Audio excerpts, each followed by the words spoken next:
आज के वीडियो के अंदर आप लोगों को बताया जाएगा जी किस प्रकार से बाली के वध के बाद उसकी पत्नी तारा को पता चला कि उसके पति का वध कर दिया गया। इसके बाद तारा वहां पहुंची जहां अपने पति का वध किया गया, अपने बेटे अंगद के साथ और विलाप करने लगी।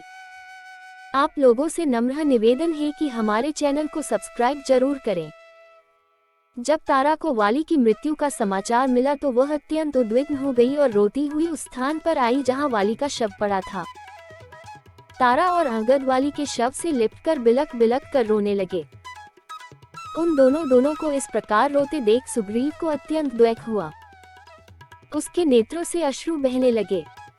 तारा वाली से लिपटकर विलाप कर रही थी, हे आर्यपुत्र, आप जैसे पराक्रमी वीर की राम ने छिपकर हत्या करके अत्यंत निंदनीय कर्म किया है।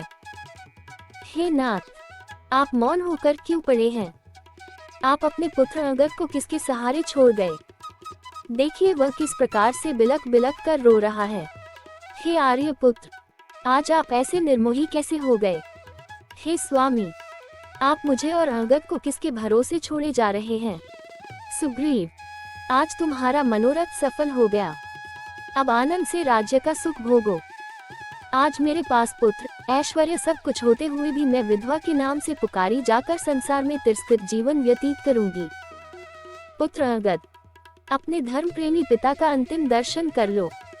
यमलोक को जाते हुए अपने पिता का हाथ जोड़कर अभिवादन करो। देखो स्वामी, आपका पुत्र हाथ जोड़कर आपके सामने खड़ा है, उसे आशीर्वाद क्यों नहीं देते? आज आपने इस युद्धरूपी यज्ञ में मेरे बिना कैसे भाग लिया? बिना अर्धांगिनी के तो कोई यज्ञ पूरा नहीं होता। इस प्रकार तारा नाना प्रकार से विलाप करने लगी।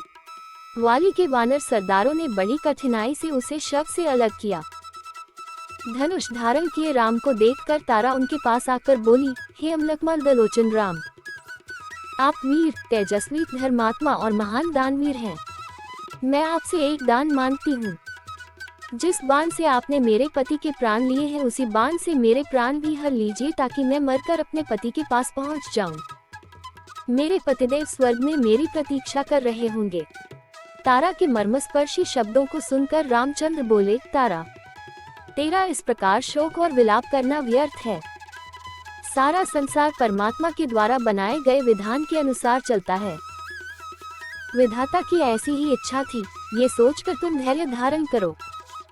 अंगद की कोई चिंता मत करो, वह आज से इस राज्य का युवराज होगा। तुम्हारा पति वीर था, वह युद्ध करते हुए वीरगति को प्राप्त हुआ है। ये तुम्हारे लिए गौरव की बात है। शोक तज कर रोना बंद करो। रोने से दिवंगत आत्मा को कष्ट पहुंचता है। इस प्रकार राम ने तारा को अनेक प्रकार से धैर्य बंधाया। फिर वे सुग्रीव से बोले, हे वीर, तारा और अंगद को साथ ले जाकर अब तुम वाली के अंतिम संस्कार की तैयारी करो। अंगद, तुम इस संस्कार के लिए घृत, चंदन आदि ले आओ। और हे तारा, तुम भी शोक को त्याग कर वाली के लिए अर्थी की तैयारी कराओ। इस प्रकार रामचंद्र जी ने सबसे कह सुनकर वाली के अंतिम संस्कार की तैयारी करवाई। वाली की शवयात्रा में बड़े बड़े योद्धा और किष्किंधा निवासी रोते कुलपते शमशान घाट पहुँचे। स्त्रियों के करुणाजनक विलाप से संपूर्ण वातावरण शोकाकुल प्रतीत हो रही थी।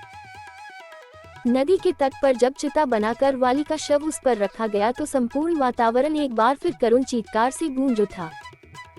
तारा पुनः वाली के शव से लिपट गई। वह चिता पर ही उससे लिपटकर विलाप किए जा रही थी। बड़ी कठिनाई से उसे को वाली के शव से पृथक किया गया। अंत में अंगद ने चिता को अग्नि दी। जब वाली का शरीर पंचतत्व में विलीन हो गया तो श्री रामचंद्र जी ने लक्ष्मण, सुग्रीव, अंगद एवं अन्य प्रमुख वानरों के साथ मिलकर उसके लिए जलांजलि दी। दोस्तों, कैसा लगा आज आप लोगों को हमारा वीडियो? आशा करते हैं तभी तो पसंद आया होगा। पसंद आया तो वीडियो लाइक जरूर करें, साथ ही अपने चैनल को सब्सक्राइब करना ना भूलें।